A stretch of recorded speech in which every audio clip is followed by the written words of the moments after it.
We gather here in this time of man's great innocence.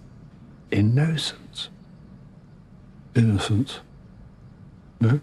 I wanted to start and talk about Autumn de Wilde. I think it's so fascinating, knowing that she has this history with music videos.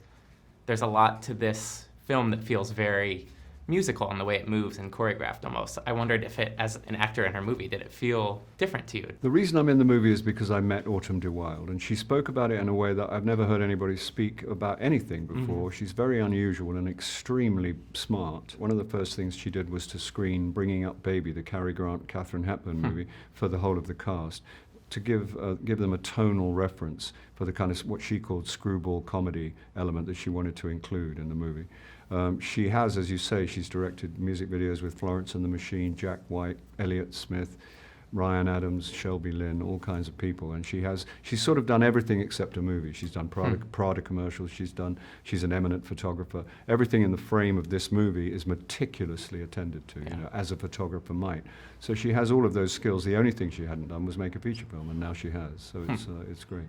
You haven't always been the biggest fan of, or as interested in doing period pieces necessarily. Yeah. Did this change things for you? Did this feel different? Yeah, I mean, it was, as I think I've touched on before, the reason that it seemed that I'd be okay and I'd be protected was because of Autumn de Wilde. I thought she would look after me and she would sort of address the fears that I had, which is basically that because of the archaic language, which I'm not familiar with, I would be persuaded into a kind of performance that was not authentic or something. And she looked after me in that respect. So, maybe, I'm up for anything, really. I mean, it's not, I haven't consciously avoided them, or maybe I have, I don't know. It's the trousers are very difficult. The trousers. Alexandra Byrne's costuming, I think it's fantastic. Yeah. And specifically, one of the outfits you wear in a few scenes is this long coat with this pattern on it. Yeah. Did you get to work with her pretty intimately on the costuming? Yes, I did. I mean, she did everything. I mean, she is, as the cliche goes, she's touched by genius.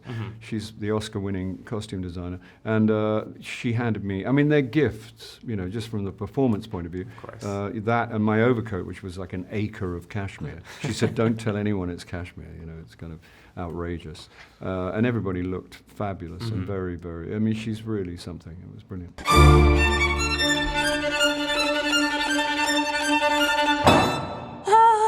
There's a lot of humor that comes through with Mr. Woodhouse and the chill in the room. Yeah. Is that something you relate to? He seems to be afraid at all times of getting sick, or...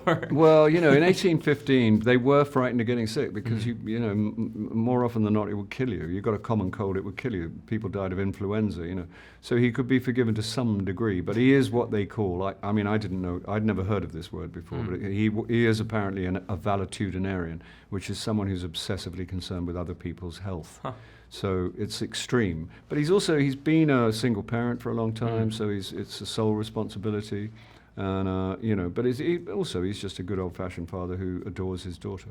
Did you and Anya have to kind of build a sort of familial connection? It sort of just happened. And we didn't have to do anything before we went to work. She was fantastic to work with and super prepared and completely... and she was inspiring. She's very, very intelligent. She's very, very bright.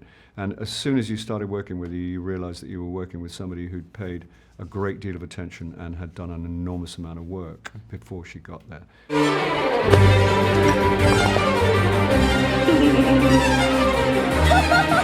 A lot of people know you as Billy Mack from Love Actually, but I wondered if there's a role of yours that you feel has gone underappreciated. There's one thing that I was in which not because I was, fabulous in it, but I always thought it should have more exposure. It's a thing called The Young Visitors, and it's spelt wrong. Because she spelt everything wrong, which was a book written by a 9-year-old girl. It was directed by David Yates, who then went on to direct all the Harry Potters. Hugh Laurie is in it, and I'm in it, and Jim Broadbent was a producer on it. And I always thought it should go out every Christmas. So there you are. I always want to scream at people and tell them to watch Pride. I love Pride so much, and you're fantastic in that. Yeah, thank you. Especially with, you've got Andrew Scott and George Mackay, and they've really kind of Yeah, been in a line like this last year. Yeah, no, it's wonderful. I'm very proud to have been in Pride. I was desperate to be in Pride, and I you know, because it was such a big story.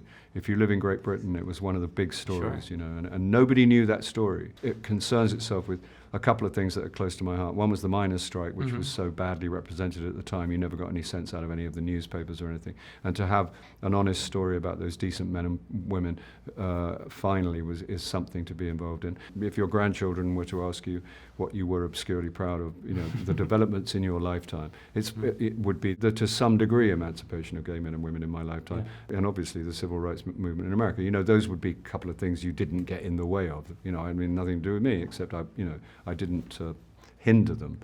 So it also, that was that element of that film as well. Those and the way the two stories dovetailed was just marvelous. Emma.